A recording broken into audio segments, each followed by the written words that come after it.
Hello and welcome to another deck profile. Need to shut the door real quick, but so I'm going to locals today. So I usually give you garbage deck profiles, which is not what I would actually play at the tournament. I would put in different things, but I usually put out a core pretty much in deck profiles. No one likes that. Everyone dislikes the videos. So today I'll actually make a good deck profile and put cards that I actually have into it that I would usually use. So today's deck profile will be on Altergeist, deck I've been playing pretty recently, but yeah, it isn't the most perfect build, but it is pretty good, especially compared to what I would show usually. So you run free Marionetter. It can grab you Altergeist Trap. Usually you grab the protocol off of it. You get set. I'm pretty sure you can't Ash Blossom this card. And especially if you have protocol, you can't Ash Blossom. The only thing you can really do is Ghost Ogre with the hand traps. You can't side frame. So this is pretty useful. Protocol is just great for the deck. So having it be able to be set to your field is amazing. Also, it can target one Altergeist on your field, and then target one in your graveyard, and it can swap it out. Any card. So if I have a protocol, let's say I have two, I don't care for my second one since it does the stack the effect. I can target it, target a monster in grave, special summon it. That can make, you know, a link at that point. So then you run free Moleskeet. This is really trolly. It can just attack directly, then when it inflicts battle damage, you target one thing and send it to the grave. Just amazing. The effect is so good. It can out Beals, it can out so many things. And when it dies, it gets searched. So let's say it makes onto your board because you can't go into Link Karibo because you don't have one, like me. He gets attacked, he takes some damage. Well, you can search for this, get a set, and then swap this back with Marionetter and do the whole process again. So it's Moleskeet for you. 2 Silcoys. This is good for a soft block, but I just took this out because I'm really tight packing this deck. I don't have too many of the Altergeist monsters, especially since a lot of good stuff will come in Flame Destruction. I'll update my deck profile once that comes out. I'll even make it a good one again.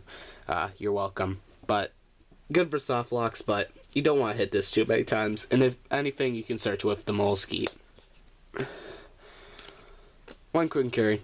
It can negate attack and help with soft blocks since you use Silcoys, bounce this, and bounce a card your opponent controls. And if you have a protocol on field, you'll be able to just be like, nah, you can't negate this effect. So that's really good. So that's why you ride one of this, but you don't want to see this too much. It can be a brick card. Alright, that's done with the Altergeist monsters. Now, I think this is pretty standard for the deck. You got your good old Windwitch engine. This engine, so good. It really does affect you. If you open this first turn, it's a 1/3 chance. There's no consequence for going into the Crystal Wing with this. You only normal summon anyways. So losing your special summon, perfectly fine. And having a Crystal Wing is really good because you may have 2 negates if you open a Marionetter and this. And that's about a 1.9% chance. If that happens, you'll have 2 negates of monster effects, which is just honestly amazing. And the Crystal Wing, you know, can be very powerful. It makes it so it can't be destroyed by card effects. Engine is so good. I just bought it, and it's definitely a thing you should run in this deck. And last but not least, this is like a option that is budget, but also is like a more friendly option. I'm nice when it comes to my kaijus. I play Santa Claus as my kaiju. You can run free kaijus if you want, but I suggest you run some kaiju of sorts. If you're really nice to your opponent, you play this. This puts in defense, and at the end of the phase, your opponent draws 1 card. So that's why this is not as good as kaijus. But, like, You know, I'm nice when it comes to locals, but when it comes to regionals, I'm taking these out and putting in my kaijus, definitely. I at least have one Gamma Seal, so it's good. And a hand trap lineup. We have 2 Ghost Ogres. I do have a third, but I keep it in the side deck. Usually you don't need it, unless you know, like, you're playing Pendulum Magicians and you need to hit the Time Pendulum Graph, or right now would be the Electromite. So, this could be useful in most cases, but usually not at free, because sometimes I open 2 and I never even use it in the game. So, that's why I run 2 just in main. And then 1 Ash Blossom. I'm lucky to just have this 1 Ash Blossom. Pulled it from Maximum Crisis. And that's why I run the 1. Wish I could have more, but you know, best I have. That's it for the monster lineup. Spell lineup, very small. You don't really need to run too many spells in here. Secret Villager Spellcasters. Probably going to take this out once Flame of Destruction comes, or maybe not. This just helps you lock down spells. It can be very useful in certain games. Is it good in the Pendulum Magicians, but most decks it will have a hard time. I've seen this card literally give struggle to Spirals, and the only way they were able to out it was by normal summoning Droll Lock. So, yep. This card, just good spell lockout. It can help with your stunning ability. Next, 1 Knowledge. I only have this 1 Knowledge. I suggest run at 2 or 3 if you have it. I don't know if you could run the whole engine, but I would say just the Knowledges.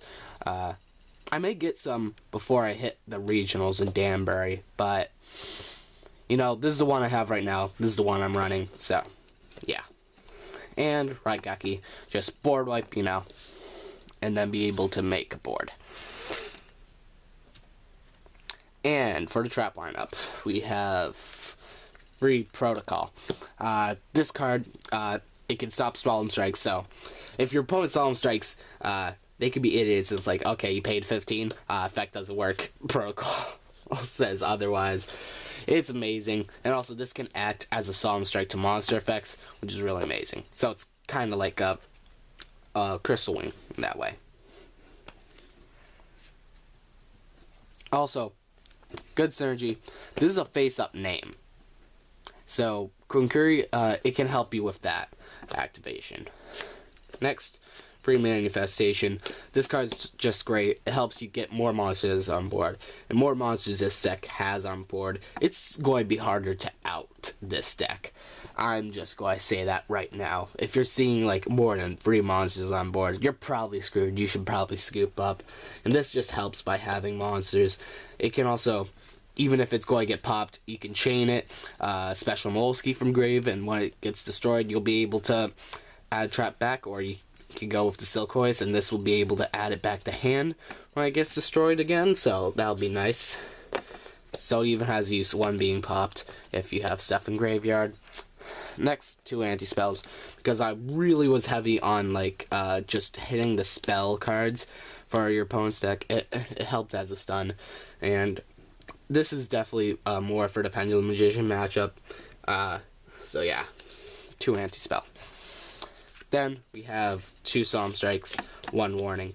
As you see, beautiful secrets, because I was very lucky when I was a scrub to pull these 2 from Megaton. This Dual Saga one, you know, it's just helpful. Helps you hit stuff, helps you with the stun, and if you can hit stuff at the right time, it's like, oh well, then I just have to end my turn, because deck's already stunning enough. If you can stun again, it's just amazing. Because you can have free, like, monster negates, that's just amazing. 1, Unending Nightmare. This is the only one I have. I got it when it was like $5, by trading an Ancient Fairy. So I'm kind of happy with that trade now. This is really useful. So let's say if your opponent has a field spell, let's say Dragonic Diagram, try to activate the effect, you can flip this, chain it, pay 1,000 and destroy it. Effect won't resolve, you're all good. Like, that's the way I ended up getting 1 win from the deck that was able to top Friday's locals. So, this card definitely comes in help. if you have more, you may want to run more. But I only have this one, so it's the one I run. And my mirror force of choice, you don't have to run battle traps. It's all up to you. But I like battle traps, it's usually useful. So, you don't get too many monsters on board, so if they're able to spam monsters, you'll be able to drowning. That's like, okay, all my resource gain is lost. That will help you to then make a stun board again and just help you get the win. Like, this is the harder one to activate, but has such a, like, biting effect. And that's why I kind of love this card. And also, it's a little bit more sentimental to me. So, yeah. That's what I run for my main deck. Now, on to my extra. Two-part Banshee. I don't really care about my extra deck. I'm just having this in here kind of like a style point thing. So, you'll never really go into this, but if you were able to freely summon it, it would be a good card. 2 Hexia. This is actually good if you're able to make it. It can be a spell and trap negate. It can be a beater. And it will be able to get a search, so you can search a manifestation and special summon this thing again. Just amazing. You can run Brave if you want. I only pulled 2, so I'm just having the 2. Well, actually, I didn't even pull them. It was given to me. I was known as the Altergeist player, so... Twin Burst. Just interesting card to have in here. Just feel, if I hit a battle trap, that would be nice. And it's pretty generic, so, you know, isn't the worst card in the world. 1-star Yuja. I was lucky to pull this in Extreme Force. And, you know, just to have more cards at hand, it's useful. But the one time I did go into this, it didn't help me because it got destroyed by Dark Hole. It hurt me a lot, especially since I spent a lot of resource. Then again, if you link off, you can get effects of Altergeist cards. Next, the cards for the Wind Witch engine. This to burn for the 800 and the Crystal Wing to be your Crystal Wing. Pretty explanatory there. This card, you don't have level 3s in the deck to go into, but what's interesting is if you have awkward hands with the Wind Witch engine, and you end up, after using the engine to get your Crystal Wing, you still have the card you run free of, it becomes a rank free engine. So, kind of interesting with that way. So that's why I run that. It actually helped me win a game yesterday. Now, rank 4 lineup, you got Castel, Baguska, that, Dark Rebellion, and the Lightning package. You're only ever going to get into a rank 4 probably once in your whole game. And, you know, it isn't the worst, like, to go into, but most times it isn't worth it. But just to have these as options, it can be useful if I end up just getting 2 Marionetters on field. Can end up Utopia to Lightning for game. So it's pretty interesting that way. That's it, unless you want to see my side. Do give some bit of a side, even though it's not really too important, just...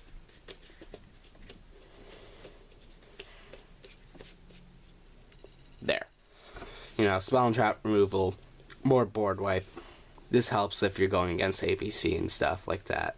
This, I just put it in there to put it in there. More spell negate. This is a really interesting floodgate. You know, the other Ghost Ogre, more of the Kaiju type stuff. So yeah.